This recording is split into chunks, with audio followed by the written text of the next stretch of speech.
എന്താണ് PhD അഥവാ doctor of philosophy? ഒരു വ്യക്തിക്ക് PhD ചെയ്യുവാൻ വേണ്ട എലിജിബിലിറ്റി, PhD കംപ്ലീറ്റ് ചെയ്യാൻ എടുക്കുന്ന ടൈം ഡ്യൂറേഷൻ, PhD ഫെലോഷിപ്സ്, എന്തിനാണ് PhD ചെയ്യുന്നത്, ഇതിനെപ്പറ്റി ഒരു ഷോർട്ട് ഇൻഫർമേഷൻ ഞാൻ പ്രൊവൈഡ് ചെയ്യാം. എല്ലാവർക്കും അറിയാവുന്നതാണ് PhD എന്ന് പറയുന്നത് ഡോക്ടർ ഓഫ് ഫിലോസഫി ആണ്. 3 ഇയർ ആണ് PhD കംപ്ലീറ്റ് ചെയ്യുവാൻ വേണ്ട മിനിമം ടൈം ഡ്യൂറേഷൻ.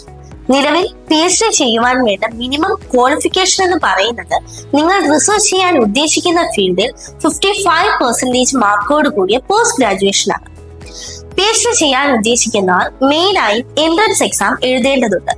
2 രീതിയിലാണ് എൻട്രൻസ് എക്സാം ഉള്ളത്. യൂണിവേഴ്സിറ്റി കണ്ടക്ട് ചെയ്യുന്ന എൻട്രൻസ് എക്സാമും ഓൾ ഇന്ത്യ ലെവലിൽ കണ്ടക്ട് ചെയ്യുന്ന എൻട്രൻസ് എക്സാമും. മെയിൻലി 3 രീതിയിലാണ് PhD ചെയ്യുവാൻ സാധിക്കുന്നത്.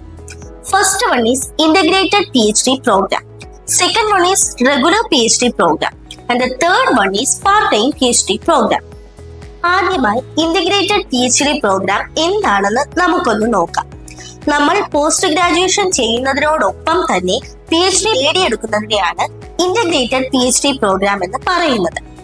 നാഷണൽ ലെവൽ ഇൻസ്റ്റിറ്റ്യൂട്ടുകളിലാണ് ഇത്തരത്തിൽ ഇന്റഗ്രേറ്റഡ് PhD പ്രോഗ്രാം ചെയ്യുവാൻ സാധിക്കുന്നത്. ഇനി റെഗുലർ PhD യെ കുറിച്ച് പറയുകയാണെങ്കിൽ ഫുൾ ടൈം PhD പ്രോഗ്രാം ആണ് റെഗുലർ PhD പ്രോഗ്രാം. ഇന്ത്യയിൽ കോമൺ ആയും ആളുകൾ ചൂസ് ചെയ്യുന്നതും റെഗുലർ PhD പ്രോഗ്രാം ആണ്. Third one is part time PhD programme.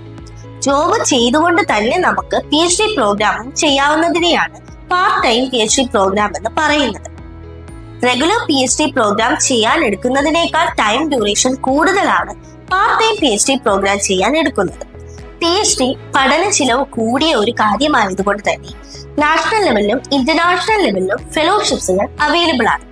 അതിനോടൊപ്പം തന്നെ സ്റ്റേറ്റ് ഗവൺമെന്റും സെൻട്രൽ ഗവൺമെന്റും മറ്റ് സംഘടനകളും വിവിധ ഫെലോഷിപ്സുകൾ നൽകി വരുന്നു.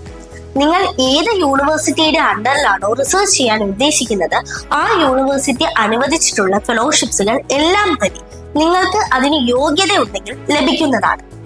JRF ലഭിച്ച ഒരു വ്യക്തിക്ക് ഇന്ത്യൻ ഗവൺമെന്റ് നൽകി വരുന്ന ഫെലോഷിപ്സുകൾ എല്ലാം ലഭിക്കുന്നതാണ്. നല്ല രീതിയിൽ PhD കംപ്ലീറ്റ് ചെയ്തുകൊണ്ട് ഫോറിൻ കൺട്രീസിൽ നല്ലൊരു തുക സ്റ്റൈഫൻഡോട് കൂടി തന്നെ തുടർ പഠനം ചെയ്യാവുന്നതാണ്.